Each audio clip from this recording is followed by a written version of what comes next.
Assalamualaikum warahmatullahi wabarakatuh. Kenalin, nama aku Nabila Arum Sutriani dengan NIM 250810101084. Di sini aku akan membahas lebih rinci tentang apa itu keterlekatan. Nah, sebelumnya kalian pada tahu nggak sih apa itu keterlekatan?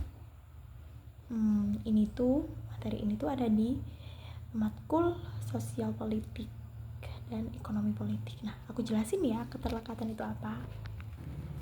Nah, menurut Granovetter, keterlekatan merupakan suatu tindakan dan keputusan ekonomi seseorang seperti menjual, membeli, dan bernegosiasi. Hal ini tidak terjadi dalam ruang hampa, begitupun sebaliknya.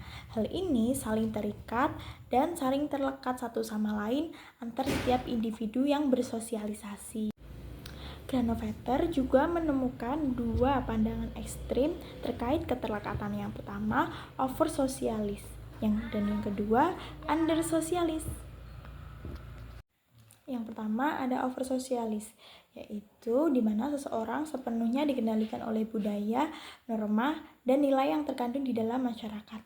Sebuah contoh, kita memilih pekerjaan atau kita memberikan jasa, itu sepenuhnya dikendalikan oleh norma ataupun tradisi dalam masyarakat tersebut. Kita tidak mementingkan kepentingan diri kita sendiri, melainkan kita mementingkan kepentingan secara keseluruhan atau secara kelompok. Yang kedua ada under sosialis, yang dimana seseorang itu lebih rasional. Mereka lebih mementingkan dirinya sendiri untuk mencapai keuntungan yang maksimal tanpa mempertimbangkan pandangan orang lain terhadap kita. Yang penting kebutuhan atau kepuasan kita terhadap kita menjual barang tersebut itu terpuaskan atau maksimal untungnya. Contoh dari under sosialis yaitu seseorang membuat keputusan hanya mementingkan untung dan rugi tanpa menyangkut pautkan antara hubungan pribadi, hubungan kekerabatan, emosional maupun yang lainnya. Nah, dapat disimpulkan dari dua pandangan tersebut bahwa pendekatan dari Granovetter itu merupakan solusi alternatif untuk menolak kedua ekstrem tersebut. Poligny mengatakan bahwa ekonomi modern itu terlepas, sementara Granovetter mengatakan bahwa ekonomi modern itu masih terikat, namun bergeser dari instansi besar ke jaringan hubungan sosial yang lebih sempit, yaitu antar individu-individu. Bentuk dari keterlekatan tersendiri itu ada dua. Yang pertama, keterlekatan rasional, dan yang kedua, keterlekatan struktural. Yang pertama ada keterlekatan rasional, yaitu tindakan ekonomi seseorang itu selalu terjalin erat dan dipengaruhi oleh jaringan hubungan sosial pribadi yang sedang berlangsung di antara para individu yang terlibat. Contoh, ketika kita makan di restoran versus ketika kita makan di rumah.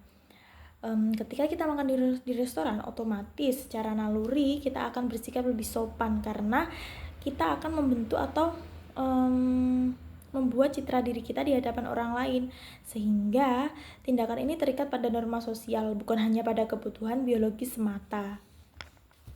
Kedua, keterlekatan struktural. Keterlekatan ini terjalin dalam lingkup yang lebih luas.